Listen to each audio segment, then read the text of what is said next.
Bonjour à toutes et à tous, bienvenue dans les recettes ludiques. Aujourd'hui, je vais vous parler d'un jeu à la thématique spatiale, parce que c'est ce que je préfère dans les jeux, vous l'avez peut-être remarqué. On va parler de Galileo Project. Dans cette vidéo, vous trouverez les règles du jeu, ainsi que mon avis, honnête, sur le jeu. La boîte m'a été envoyée par l'éditeur, que je remercie bien entendu. Galileo Project est un jeu de Adrien Essling, illustré par David Sidbon et édité par Sorry We Are French. Il propose des parties pour 2 à 4 joueurs pour environ 60 minutes de jeu et une difficulté que j'estime sur l'échelle BGG à environ 2,8 sur 5. Galileo Project est un jeu de développement et de combo basé sur une double rivière de cartes. Vous allez devoir investir les 4 satellites de Jupiter en utilisant des robots, mais également recruter des experts, développer des technologies et atteindre des objectifs, tout ça pour marquer un maximum de points de victoire. Le jeu se déroule en tours successifs. Chaque joueur, lors de son tour, va réaliser 3 phases, puis ce sera au joueur suivant dans le sens des aiguilles d'une montre, et ainsi de suite, jusqu'à ce qu'un joueur déclenche une des conditions de fin de partie. Première possibilité, un joueur possède 10 robots chez lui. Deuxième possibilité, un joueur va placer la dernière carte personnage sur la rivière. Dans ce cas-là, dans les deux cas, on va terminer le tour en cours, puis un décompte final aura lieu, et le joueur qui possède le plus de points de victoire l'emporte. Je vous passe toute la mise en place, je précise simplement que vous devrez choisir un premier joueur, bien entendu, et qu'ensuite, dans le sens inverse du tour habituel, chaque joueur va choisir ce qu'on appelle un projet robotique. Ce sont ces petites cartes qui vont interagir un petit peu dans le jeu, on y reviendra bien sûr, mais surtout qui vont vous donner vos ressources de départ. Ici, je vais partir avec 3 influences et 3 méga crédits. Le tour d'un joueur est décomposé en 3 phases. Première phase, qui est une phase facultative, vous pouvez dépenser un méga crédit qui représente la monnaie du jeu pour changer de piste d'influence. Vous voyez qu'on a 2 pistes d'influence ici au centre du plateau, une piste d'influence bleue qui représente l'influence de la Terre, une piste d'influence rouge qui représente l'influence de Mars. En payant un méga crédit, vous pouvez passer d'une piste à l'autre en restant sur le même chiffre, bien entendu. Ces 2 pistes servent principalement à interagir avec les cartes des 2 rivières, les cartes robots que vous allez pouvoir acheter grâce à de l'influence d'une certaine couleur, et les cartes personnages qui vont vous rapporter certains bonus en fonction de la couleur de la piste sur laquelle vous vous trouvez. Phase numéro 2, c'est la phase d'action. Vous avez le choix entre 3 actions. Première action possible, c'est l'action de recruter un personnage.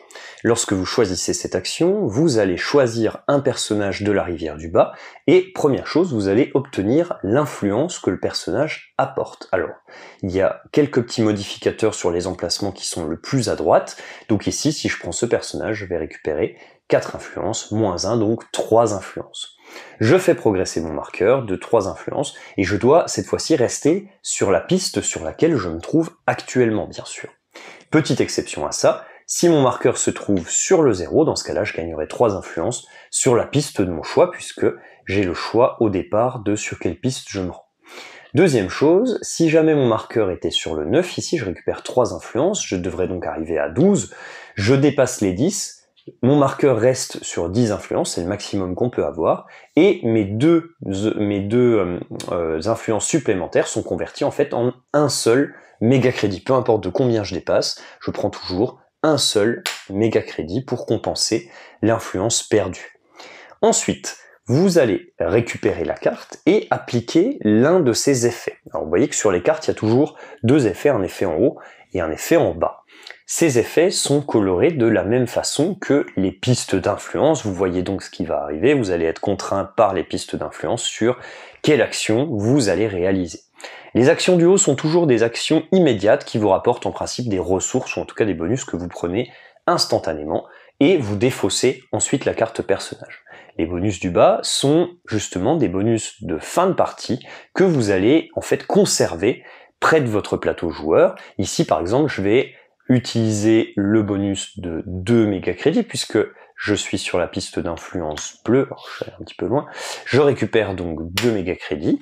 En revanche, si j'avais été sur la piste d'influence rouge, alors j'aurais utilisé cet effet de scoring de fin de partie, et pour marquer que j'ai cet effet pour la fin de la partie, je glisse la carte personnage sous mon plateau joueur. Vous remarquez que vous avez une limite de 2 cartes personnages maximum pour le scoring de fin de partie. On va pouvoir étendre cette limite, on y reviendra un peu plus tard. Au début, vous en avez 2. Si jamais vous êtes amené à en prendre une troisième, il faudra en défausser une dessous votre plateau d'abord. À la fin de la partie, vous allez marquer ces cartes de scoring à condition de dépenser 1 méga crédit par carte que vous souhaitez faire scorer. Il faudra donc conserver des méga crédits à la fin de la partie. On y reviendra bien sûr sur le scoring final. Une fois que vous avez réalisé toutes ces étapes, vous faites glisser les cartes restantes à droite de la rivière, vous les faites glisser vers la gauche, puis vous en mettez une nouvelle depuis le deck sur l'emplacement le plus à droite. Deuxième action possible, c'est l'action d'acquérir un robot. Cette fois-ci, ça se passe sur la rivière du haut. Vous allez devoir dépenser, cette fois-ci, l'influence qui est écrite au-dessus de la carte avec le même principe de modificateurs ici, sauf que cette fois-ci, c'est des modificateurs à la hausse. Ce robot ici me coûterait 7 influences. Vous devez également respecter la couleur des pistes d'influence. Donc ici, je me trouve sur la piste rouge. Je ne pourrai acheter que des robots qui demandent de l'influence rouge. Je vais acheter ce premier robot ici pour 4 influences. Je recule donc mon marqueur de 4. Et je le place sur un des satellites de Jupiter. Donc vous allez devoir respecter les symboles des satellites qui sont écrits sur les cartes. Alors quand il n'y a qu'un seul symbole, vous l'envoyez là où c'est écrit sur la carte. Quand il y a 2 symboles, vous avez le choix. Ici, en l'occurrence, je vais choisir de le placer sur Europe. Vous appliquez ensuite l'effet du robot qui dépend du nombre de robots de ce type que vous possédez chez vous. On va y venir tout de suite. Et ensuite, dernière étape, c'est de faire progresser votre marqueur sur le satellite sur lequel vous avez placé le robot, d'autant de cases que le niveau du robot ajouté. Ici, on va le faire progresser de 1, de telle manière que le chiffre indiqué sous votre marqueur ici correspond toujours à la somme des niveaux des robots qui se trouvent en face de ce satellite. On s'intéresse maintenant aux effets des différents robots. Il y a au total 4 types de robots. Le premier type de robot, c'est le robot extracteur. Lui vous permet d'obtenir autant de méga crédits que vous possédez de robots extracteurs chez vous, tous satellites confondus. Attention, vous avez une limite sur les méga crédits. Vous ne pouvez jamais en avoir plus de 10 chez vous en simultané. Deuxième type de robot, c'est le robot technicien. Celui-ci va vous permettre d'augmenter le niveau d'un des robots chez vous, y compris celui-ci si vous souhaitez, d'autant de niveaux que de nombre de techniciens que vous possédez. Donc vous allez en fait remplacer le niveau du robot avec une de ces petites tuiles ici de niveau. À noter que le niveau des robots est toujours compris entre 1 et 6. Troisième type de robot, c'est le robot constructeur. Le robot constructeur vous permet de récupérer un des X premiers personnages de la rivière, X étant le nombre de robots constructeurs que vous possédez. Si c'est le premier, vous devez forcément récupérer le premier personnage de la rivière, et vous allez appliquer l'un des 2 effets apportés par ce personnage sans vous soucier de la piste d'influence sur laquelle vous vous trouvez. En revanche, vous n'obtenez pas l'influence apportée par le personnage. La carte personnage est ensuite défaussée ou glissée sous votre plateau joueur selon l'effet que vous choisissez de récupérer.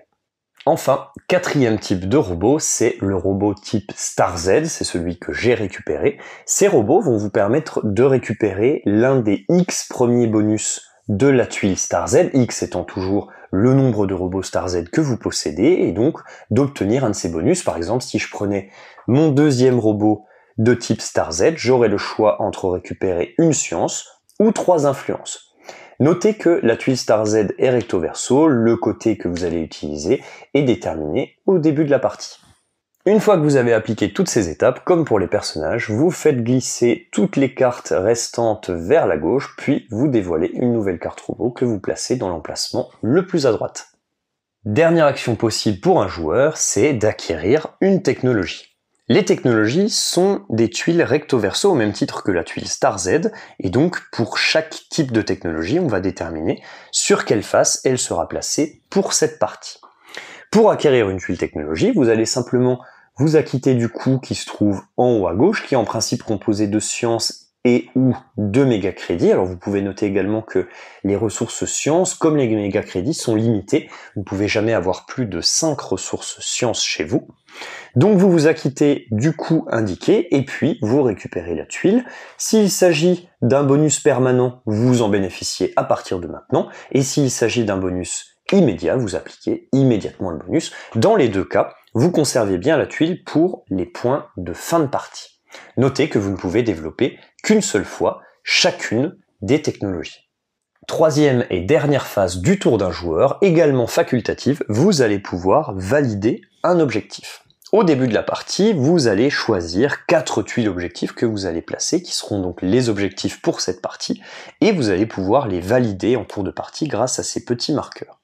Lorsque vous remplissez les conditions d'un objectif, par exemple, je possède 8 méga crédits à la fin de mon tour, je vais pouvoir placer l'un de mes petits marqueurs dans l'emplacement le plus à gauche, a priori, puisque c'est celui qui rapporte le plus de points.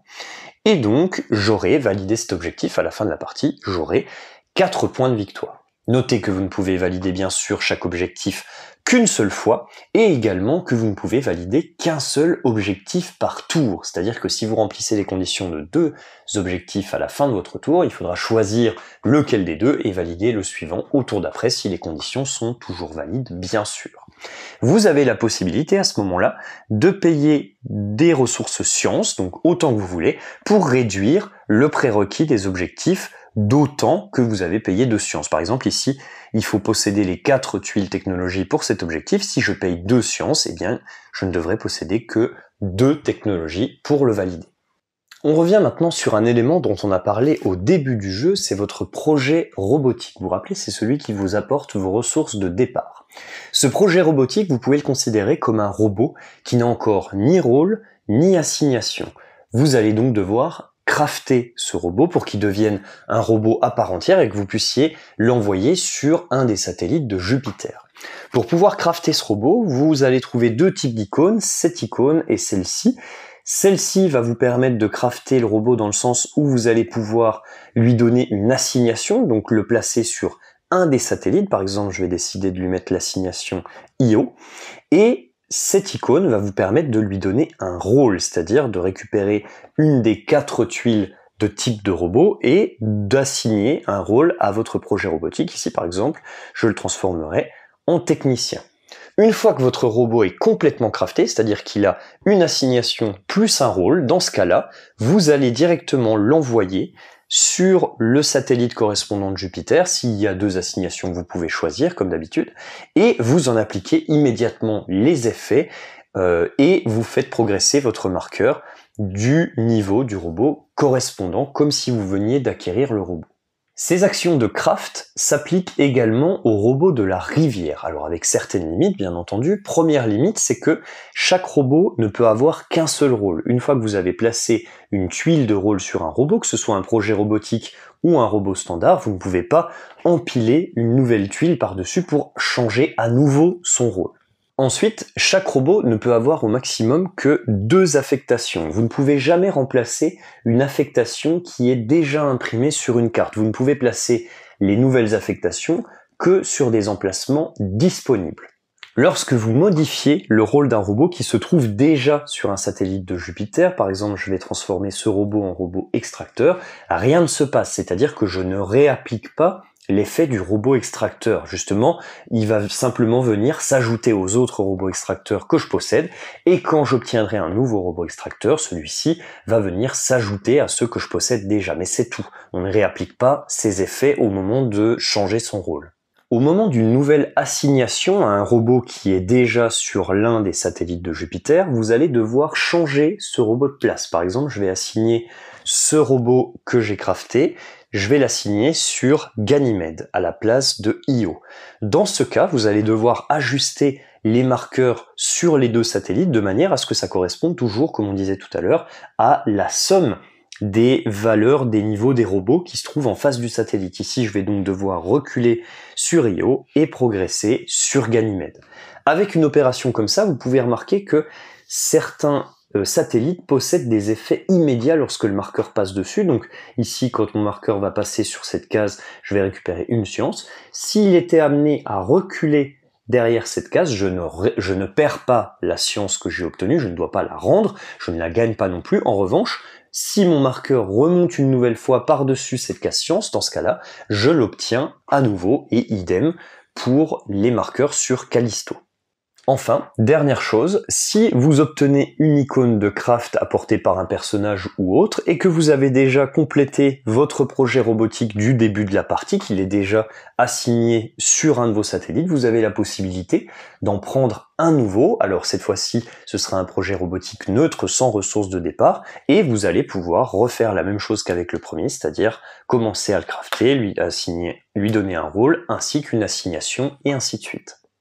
Au niveau de l'iconographie, je vais pas tout vous détailler parce que c'est assez dense et c'est très bien fait à la fin de la règle. Par contre, on va s'intéresser assez rapidement aux 4 satellites qui sont quand même assez centraux dans le jeu. IO va vous permettre d'obtenir des réductions lorsque vous achetez des robots. Donc en fonction du niveau que vous avez atteint avec le marqueur, vous allez avoir des réductions plus ou moins importantes, toujours contre 2 méga crédits que vous allez devoir dépenser. Sur Europe, vous allez obtenir en effet immédiat des ressources sciences lorsque votre marqueur franchit la ressource, et à la toute fin, la dernière case, ça va vous permettre d'obtenir une réduction permanente sur les coûts en sciences. Alors tout ça est bien sûr complété par des points de victoire sur chacune des pistes, comme vous pouvez le voir, ces petites étoiles. Ganymède, vous allez pouvoir étendre le nombre de cartes personnages que vous allez pouvoir placer sous votre plateau, les personnages qui vous apportent des scorings de fin de partie, et également vous allez pouvoir ici avec cet effet là choisir l'un des 2 effets des personnages sans vous soucier de là où vous vous trouvez justement sur la piste d'influence, et en arrivant là vous allez même pouvoir cumuler les deux, c'est-à-dire réaliser les 2 effets toujours, peu importe où vous vous trouvez sur les pistes d'influence. Enfin la dernière piste, Callisto va vous permettre de crafter vos projets robotiques et vos robots, et va vous donner un scoring en type multiplicateur pour le type de robot que vous possédez en majorité à la fin de la partie, et donc plus vous avancez, plus ce multiplicateur sera important. La partie est terminée par un joueur qui possède 10 robots au total, ou alors un joueur qui va placer la dernière carte personnage sur la rivière. Dans ce cas-là, on termine le tour en cours et on a un scoring final qui a lieu. Tout d'abord, on va regarder les points qui sont marqués sur chacun des 4 satellites de Jupiter en fonction de là où se trouvent nos marqueurs. Ensuite, on va marquer des points pour les cartes personnages qu'on a conservées sous notre plateau joueur. Alors, rappelez-vous, pour que ces cartes personnages marquent des points, il faut absolument dépenser des méga crédits. Vous devez dépenser 1 méga crédit par carte que vous voulez faire scorer. Si vous avez plus de cartes que de méga crédits, ma foi, il faudra faire des choix. Vous allez ensuite marquer des points pour les tuiles technologiques que vous possédez, c'est pour ça que vous les avez conservées devant vous justement, et enfin des points pour les objectifs que vous aurez validés. Le joueur ou la joueuse avec le plus de points de victoire l'emporte, et en cas d'égalité, c'est le joueur ou la joueuse à qui il reste le plus d'influence. J'en ai terminé pour les règles de Galileo Project, j'espère avoir été le plus clair possible. On va maintenant passer à la partie avis. J'ai réalisé au total 4 parties du jeu, et même si j'ai bien apprécié chacune de mes parties, je pense que je ne suis pas tout à fait la cible principale du jeu, et je vais vous expliquer pourquoi maintenant. On va commencer par des éléments de gameplay. Alors, le premier élément qui est à souligner sur le gameplay, c'est que je trouve un rapport profondeur-temps de jeu qui est excellent. C'est-à-dire qu'on a un jeu qui est relativement profond, on n'est pas dans l'expert particulièrement, mais par contre, on a un temps de jeu qui est très réduit. On a un jeu qui est annoncé pour 40 à 80 minutes, donc on est en moyenne à 60 minutes par partie, et ça c'est vrai dès la première partie, et même à 4 joueurs. Donc ça c'est déjà à souligner, puisque on a un temps de jeu qui est quand même bien réduit, et on a, comme vous avez pu le voir pendant les explications, énormément de décisions qui vont être à prendre pendant la partie. Le tour de jeu est relativement simple pour les joueurs, mais vous voyez qu'il y a énormément de matériel, beaucoup de diversité, plein de choix possibles, et donc tout ça, ça va créer une grande diversité, une grande profondeur pour un temps de jeu qui est bien réduit. J'avais déjà trouvé ça sur Iki, que j'avais beaucoup aimé, toujours chez Sorry We Are French, et donc ici je retrouve un petit peu ce même rapport temps-profondeur de jeu. Donc ça c'est un élément que j'apprécie beaucoup. Ensuite, Galileo Project est un jeu de cartes à combo. Vous avez énormément de combinaisons à aller chercher et à réaliser. Il y a une très grosse montée en puissance sur le jeu. On va commencer tout doux puisque du coup on va faire des petites actions qui sont très individuelles au départ. Et puis au fur et à mesure, tout va s'enchaîner. Vous allez récupérer un robot qui va vous donner un pouvoir, qui va faire augmenter un robot de telle manière que votre marqueur va progresser suffisamment sur la piste du satellite en question, qui va vous donner encore un autre bonus et ainsi de suite. Bref, à la fin, vous allez faire vraiment des tours qui sont très importants et très puissants, et donc c'est vraiment très agréable de constater cette montée en puissance avec l'accumulation des robots qui se stackent. Voilà, j'ai trouvé que les combos à aller chercher étaient vraiment très sympas et cette montée en puissance très bonne. Également, ce qu'on peut dire, c'est que c'est un jeu de timing, c'est-à-dire que c'est vraiment une course à la victoire. On va essayer d'arriver à gagner le plus vite possible. Les deux conditions de fin de partie vont survenir assez vite, et en plus, le dernier tour est plutôt sec puisque on termine le tour en cours, mais on ne refait pas une dernière action. Ce qui veut dire que si c'est le dernier joueur qui met fin à la partie, ça s'arrête net. Et donc ça, c'est quand même assez sec. Alors même si on le voit venir de loin, hein, bien sûr, que ce soit la pioche épuisée ou le 10e robot d'un joueur, normalement c'est pas quelque chose qui peut surprendre, mais il n'empêche que voilà, c'est quand même assez brutal et vous allez essayer d'étouffer vos adversaires avec cette vitesse, justement, ce timing. Dernier élément que je souhaiterais pointer sur le gameplay, c'est le manque, à mon sens, de tension. C'est-à-dire que dans le jeu, je trouve qu'on n'est pas particulièrement tendu, que ce soit au niveau des ressources ou au niveau des choix qu'il y a à réaliser. Alors bien sûr, on peut se faire piquer une carte, on peut se faire prendre la dernière technologie et tout ça. Et encore, à deux, c'est pas vraiment le cas. Il y a autant de technologies que de joueurs, mais en tout cas, j'ai pas l'impression d'être étouffé par le jeu. Ce qui va vraiment mettre du rythme et de la tension, c'est cette question de timing. J'aurais préféré avoir plus de tension sur les ressources, sur les différents choix à opérer, notamment sur les technologies. J'aurais voulu vraiment qu'elles soient en nombre plus réduit et plus serré pour qu'il y ait vraiment une vraie importance sur le choix d'aller chercher une technologie, parce que au final c'est pas prioritaire. Je trouve que les technologies dans les jeux qui donnent un avantage permanent sont hyper intéressantes. Ici, je les trouve un petit peu en retrait. De la même façon, sur les objectifs, je trouve que c'est intéressant, mais en même temps, il y a de la place pour un petit peu tout le monde, alors sauf à 4 joueurs où au final il y a que 3 emplacements par objectif, mais sinon il y a quand même de la place pour tout le monde. Même si vous arrivez un petit peu plus tard, vous allez peut-être perdre un point. Je trouve que c'est pas assez déterminant et j'aurais voulu moins de questions de timing, moins de rush, moins cette question de course et plus de tension en permanence dans le jeu où vraiment ça va se regarder très fort pour savoir qui va arriver en premier sur telle ou telle ressource. Là, je trouve quand même qu'on a beaucoup de liberté et on peut prendre des directions très différentes et quasiment jouer juste de notre côté. On y reviendra pour l'interaction.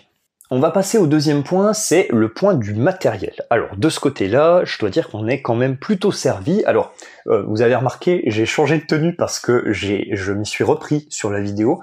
J'avais fait un premier avis en donnant un avis mitigé sur le matériel et finalement je souhaite le reprendre parce que je trouve qu'on a... Alors, ce qui est à noter, je l'avais déjà noté la première fois, mais on a du matériel de super bonne qualité. Ça, c'est indéniable. On a des plateaux joueurs qui sont de super bonne qualité, qui sont en plus illustrés des deux côtés. De la même façon, pour le plateau central, qui est pas immense, c'est plutôt une qualité, et qui est, illustré des deux côtés. Alors, c'est pas grand chose, mais vous savez que pour moi, ça fait la différence. On a des ressources en bois pour les joueurs et même des ressources du jeu, donc ça c'est très sympa. On a des cartes toilées d'excellente qualité, il n'y a vraiment rien à dire là-dessus. Le punch qu'on trouve dans le jeu est vraiment très épais, très agréable à manipuler, et bien sûr on a les fameux jetons de poker qui représentent la ressource principale, l'argent principal du jeu, et donc ça c'est hyper intéressant, c'est connecté au thème. Voilà, en tout cas, c'est au niveau du matériel, je trouve qu'il n'y a pas grand-chose à dire. Et au final, pour un prix de vente qui sera autour de 50-55 €, je crois, quelque chose comme ça, qui reste tout à fait honnête, vu le matériel qu'il y a à l'intérieur. Le point que j'avais apporté hier, c'était justement le fait que, est-ce que c'est nécessaire d'avoir tout ce matériel dans un jeu plutôt intermédiaire? Et au final, je trouve que l'offre, elle est plutôt bonne quand on regarde par rapport à ce qui existe sur le marché aujourd'hui. Et notamment, je reprenais l'exemple de Iki, qui lui aussi est à 50 € et qui offre pas un matériel aussi d'aussi bonne qualité, je dirais. Alors bien sûr, en termes de gameplay, je vais préférer Iki, mais disons que voilà, le matériel ici est très bien et très agréable. L'intérieur de la boîte est illustré aussi, je l'ai pas montré, mais voilà, c'est clairement, il y a vraiment pas grand-chose à redire sur le matériel, donc je trouve qu'il y a un bel effort de fait de la part de Sorry War French. Merci. On passe maintenant au thème et aux illustrations. Alors, je vais commencer par les illustrations. Galileo Project est un jeu dans la lignée des jeux de chez Sorry War French, Demeter, Varuna, Ganymède également, qui sont tous dans cette ligne, ce trait avec, vous voyez, des petits polygones, avec pas mal de couleurs qui sont assez tranchées. Moi, c'est un trait que j'aime bien, ça me convient. En tout cas, ce qui est à noter, c'est que c'est soigné. C'est vraiment chouette, même au niveau des cartes personnages, des cartes robots. C'est bien illustré. Après, le trait, on n'aime pas ça de toute façon. Je pourrais pas y faire grand chose là-dessus, mais c'est soigné. C'est vraiment le truc qui est à noter. Ensuite, au niveau de l'iconographie, je trouve que c'est bien détaillé. Alors, c'est très dense, hein. Il y a énormément d'icônes. Il y a une icône pour chaque scoring. Il y a beaucoup de cartes qui font du scoring. C'est très bien détaillé à la fin de la règle, hein. On trouve un petit lexique de toutes les cartes, etc. J'aurais aimé, ici, là, au dos de la couverture, c'est toujours un truc que j'apprécie, avoir un petit tableau avec toutes les icônes du jeu, sans que je doive aller rechercher. C'est quelle carte, celle-là déjà? Ah oui, c'est ce personnage-là. Et alors, qu'est-ce qu'il me fait, lui? Ah oui, en haut, il fait ça, en bas, ok. J'aurais voulu avoir une petite carte ici avec toutes les icônes, et hop, quand j'ai une question, j'ai juste à retourner la règle, ou j'ai juste même à la laisser à proximité. Je vais chercher l'icône qui m'intéresse, c'est ça. Ah oui, je me rappelle, je l'ai lu, il n'y a pas besoin de beaucoup, puisque du coup, on connaît les règles. Voilà, c'est un truc que j'aurais aimé, que je trouve toujours très bien dans les règles, d'avoir un petit glossaire d'icônes. Bon, on passe maintenant à la thématique. Alors la thématique, c'est un élément que je ressens pas énormément dans le jeu. Pour moi, ce qui est important dans la thématique, c'est plutôt la cohérence des actions au-delà de l'immersion dans le thème. Alors, l'immersion dans le thème, je vous le dis tout de suite, on n'y est pas. Je me sens pas dans un casino, j'ai pas l'impression d'aller peupler les satellites de Jupiter avec des robots. Concrètement, thématiquement, non. Je trouve qu'on n'y est pas. Et ça, malgré les efforts qui sont faits au niveau de l'éditeur pour mettre en avant l'histoire autour du jeu. Hein, je vois bien qu'il y a plein de sites, de mini-histoires qui sont faites autour des éléments de jeu qui ont été choisis, tout ça. Pendant la partie, concrètement, on le sent pas. C'est pas l'objectif, bien sûr, mais voilà, c'est quand même à noter. C'est pas un jeu immersif, c'est pas un jeu à histoire. Même s'il est connecté au précédent, et ça c'est quand même très sympa, pendant la partie, je ressens rien.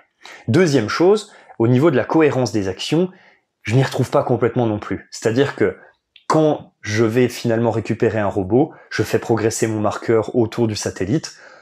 Qu'est-ce qui s'est passé concrètement? J'en ai aucune idée. Au final, ces marqueurs, c'est purement des échelles, illustrées bien sûr, et très bien illustrées, mais ça reste des échelles. Il n'y a pas vraiment de cohérence dans les actions qu'on réalise. J'en ai trouvé un petit peu, et ça quand même, je tiens à le souligner, c'est au niveau du projet robotique. C'est le truc dont je vous ai parlé à la fin. Le projet robotique qui, en fait, quand ça arrive au début de la partie, c'est une sorte de squelette de robot. C'est là, c'est vide, il a ni rôle, ni affectation sur un satellite, il erre, en fait, on vous a remis ceci, et ça va être à vous de le transformer pour ensuite pouvoir l'envoyer. Donc, je trouve que le côté crafting du robot et hop, on l'envoie quand il est terminé, ça, j'ai trouvé ça cohérent, mais sinon, le reste du jeu, voilà, je trouve que c'est un petit peu dommage. En tout cas, moi, c'est un élément auquel je suis sensible, et ici, je l'ai pas trouvé. Ça contribue en partie au fait que je sois pas tout à fait la cible de ce type de jeu. On avance maintenant sur les interactions entre les joueurs. Alors, la partie interactive est pour moi la plus problématique, combinée au reste, bien entendu, mais simplement, je trouve qu'au niveau des interactions, c'est faible, c'est très faible, et c'est trop faible. Pour moi, on est dans du trop léger, c'est-à-dire que il y a bien sûr de l'interaction, on peut pas gagner si on surveille pas ce qui se passe chez les autres, au minimum pour le timing du jeu, donc pour le 10e robot, ou pour voir ce qui va se passer sur la rivière de cartes. Il y a bien sûr une question de je vais aller piquer cette carte-là parce que t'es en train de partir sur une stratégie, machin. Au niveau des technologies, un peu même principe, pareil un petit peu sur les objectifs. C'est très limité. Ça rejoint le point de tension dont je parlais au début sur le gameplay. Pour moi, c'est trop juste. Je préférais une interaction pas forcément directe et pas du tout dans le côté Texat où on va aller voler des ressources, tout ça, mais plutôt quelque chose qui amène plus de tension et qui amène plus de partage des ressources entre les joueurs. J'aime bien le côté où on va pouvoir aller se servir un petit peu chez l'autre d'un truc en lui donnant une petite compensation, mais voilà, où du coup on va interagir avec son plateau, on va chercher un robot chez lui, on lui donne quelque chose en échange. Bon, j'ai pas d'exemple et je vais pas refaire le jeu bien entendu, mais ça contribue au fait que le jeu est certainement un petit peu moins pour moi, c'est que l'interaction est trop légère, en tout cas j'y trouve pas mon compte par rapport aux autres éléments que j'ai cités. On termine enfin avec le point de la rejouabilité. Alors le jeu a une variabilité gigantesque, hein. Vous avez vu que le paquet de cartes robots est quand même assez impressionnant, même s'il n'y a que 4 types, vous allez me dire, mais ça laisse quand même beaucoup de possibilités au niveau des combinaisons à réaliser. On a des plateaux avec 4 satellites de Jupiter qu'on va pouvoir mixer comme on veut, on va pouvoir essayer plein de choses différentes, tout en s'adaptant un petit peu aux stratégies des autres joueurs. On a des objectifs qui sont variables, il y a le double d'objectifs par rapport à ce qui va sortir pendant une partie, donc bien sûr avec toutes les combinaisons possibles. Les technologies sont recto verso, vous allez les déterminer une par une au début de la partie. La tuile Star Z est également recto verso. Bref, vous avez énormément de variabilité qui est apportée par le matériel et peu de renouvelabilité des parties en fonction des adversaires et des stratégies employées. En tout cas, cet aspect-là est vraiment en retrait. Ça rejoint l'interaction dont on parlait tout de suite. Voilà. Rejouabilité, on est au bon niveau. Ce sera tout pour moi sur Galileo Project, qui sort donc au mois d'octobre 2022. Ce sera disponible pour SN. Si vous avez des questions, des remarques, des discussions à lancer, n'hésitez surtout pas à envoyer tout ça dans les commentaires, j'y répondrai avec plaisir. Et en attendant, je vous dis à bientôt pour de nouvelles recettes ludiques. Salut!